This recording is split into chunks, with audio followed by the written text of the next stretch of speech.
সালিশ বৈঠকে গিয়ে মাদারীপুর এক আসনের সংসদ সদস্য সাইদুদ্দিন আহমদ হানজালার উত্তেজিত হয়ে টেবিল চাপড়ানোর একটি ভিডিও সামাজিক যোগাযোগ মাধ্যমে ঝরে পড়েছে। 1 মিনিটের ভিডিওতে তাকে উত্তেজিত হয়ে বিএনপি নেতাকে ধমক দিতে দেখা যায়। ভিডিওতে সংসদ সদস্য সাইদুদ্দিন আহমদ হানজালাকে বলতে শোনা যায়, কথা বললেন কেন? আপনারা এখানে কাউন্টার কেন দিলেন? এই মিয়া চুপ করেন।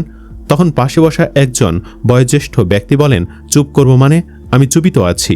এরপরই হানজালা তার চেয়ার থেকে উঠে দাঁড়ান ও উপস্থিত ব্যক্তিদের উত্তেজিত হয়ে উঠে বলতে থাকেন, একবারে চুপ, একটা কথাও কেউ বলবেন না, সবগুলারে খাইয়া হালামো। আমি এখানে আছি কেন? বিচার করার জন্য। কাউন্টার দিলে আমি দিমু এখানে, না হলে আমাকে ডাকছেন কেন? এখানে বলুন। ওঠেন, এখানে কোনো বিচার করুম না, ওঠেন। আমি এখানে বসা থাকা অবস্থায় চিল্লাচিল্লি কেন হবে? এমপির এই বক্তব্য ও আচরণ নিয়ে সামাজিক যোগাযোগ মাধ্যমে নানা প্রতিক্রিয়া দেখা দিয়েছে। অনেকে তার আচরণ নিয়ে সমালোচনা করেছেন, অনেকে আবার প্রশংসা করে ফেসবুকে ভিডিওটি শেয়ার করে বিভিন্ন মন্তব্য করছেন। স্থানীয় লোকজনের সঙ্গে কথা বলে জানা গেছে, গত 22 মে শিবচর উপজেলার দত্তপাড়া এলাকায় পারিবারিক বিরোধ সংক্রান্ত বিষয়ে একটি সালিশ হয়। সেখানে উপস্থিত ছিলেন এমপি সাইদুদ্দিন আহমদ হানজালা, দত্তপাড়া ইউনিয়ন বিএনপির সাবেক আহ্বায়ক তারা মিয়াসহ অর্ধশতাধিক ব্যক্তি। দুই পক্ষের অভিযোগ উপস্থাপনের সময় গ্রামের প্রচলিত নিয়ম ভঙ্গের কারণে উত্তেজিত হয়ে ওঠেন সাইদুদ্দিন আহমদ হানজালা।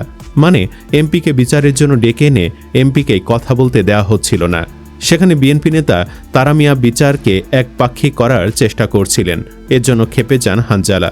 তারা মিয়া অবশ্য এসব অভিযোগ অস্বীকার করে পরে বলেন, ওই সালিশ বৈঠকে অনেক মানুষ উপস্থিত ছিলেন। বিচার চলাকালে আমার সঙ্গে কথা কাটাকাটি হয়। তিনি অভিযোগ করে বলেন, এমপি সাহেব বিচারের মধ্যে অন্য কাউকে কথা বলার সুযোগ না দিয়ে একতরফাভাবে রায় দেওয়ার চেষ্টা করেন। আমি এর প্রতিবাদ করলে পরিস্থিতি উত্তপ্ত হয়ে ওঠে। তিনি আরও বলেন, যেখানে শত শত মানুষের উপস্থিতিতে সালিশ অনুষ্ঠিত হয় সেখানে বিচার নিয়ে পক্ষে বিপক্ষে বিভিন্ন যুক্তি ও মতামত আসতেই পারে।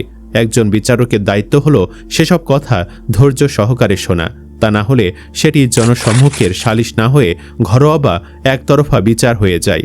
স্থানীয় সূত্র জানায়, বৈঠকে বক্তব্য প্রদানকে কেন্দ্র করে এক পর্যায়ে উত্তেজনাকর পরিস্থিতির সৃষ্টি হলে এমপি হানজালা মেজাজ হারান। এ সময় সালিশে উপস্থিত এক ব্যক্তি মুঠোফোনে ভিডিও ধারণ করছিলেন। এক পর্যায়ে ভিডিও ধারণ বন্ধ করার নির্দেশ দেওয়া হলে ভিডিওটি সেখানেই শেষ হয়ে যায়। পরে ভিডিওটি সামাজিক যোগাযোগ মাধ্যমে ছড়িয়ে পড়লে আলোচনা সমালোচনা শুরু হয়। জানতে চাইলে এমপি পীরজাদা সাইদুদ্দিন আহমদ হানজালা বলেন, এটা 1 থেকে 1.5 মাস আগের একটা বিচার, ওরা আমাকে ছাড়া বিচারে বসবেই না। পরে আমি গিয়েছি। সালিশের সময় দুই পক্ষই কথা বলতেছিল, তর্কে জড়াই ছিল, তারা বেশ পেঁচাপেচি করতেছিল। তখন আমি ধমক দিয়েছি, মেজাজটা গরম হয়ে গিয়েছিল। তবে বিচার কাজটি বেশ সুন্দরভাবে সমাধান হয়েছে, যা আমার পেজেও দেওয়া আছে। এমপি হানজালার পক্ষ থেকে আরও বলা হয়েছে, এখন পর্যন্ত আমি যতগুলো গ্রাম্য সালিশে গিয়েছি কেউ বলতে পারবে না যে বিচার একপাক্ষিক হয়েছে। আমি সঠিক এবং সুষ্ঠু বিচার করেছি। কিছু লোক ওই বিচারকে একজনের পক্ষে দেওয়ার চেষ্টা করেছিল, আমি তো সেটা জানব না। এজন্যই আমি উত্তেজিত হয়েছি এবং সঠিক বিচার করেছি।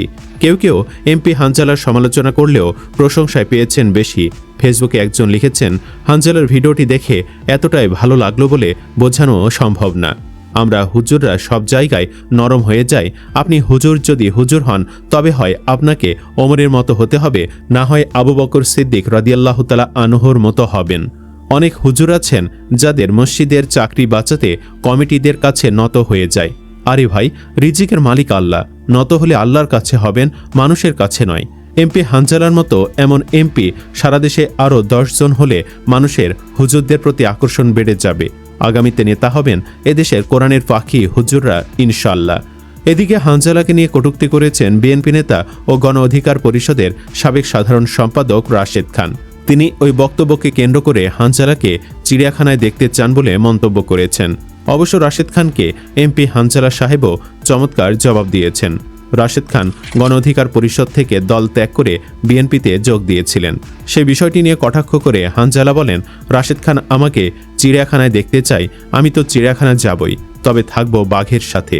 বাঘ অন্তত নিজের পরিচয় নিয়ে বিভ্রান্ত না। আর রাশেদ খানকে রেখে আসব ডোনাল্ড ট্রাম্প নামের এক মহিষের পাশে।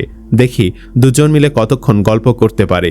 চিড়িয়াখানার কর্তৃপক্ষকে শুধু একটা অনুরোধ, মহিষটা যেন পরে নাম পরিবর্তনের আবেদন না করে। সুপ্রিয় দর্শক, হানজালা যা করেছে তা কি ঠিক করেছে?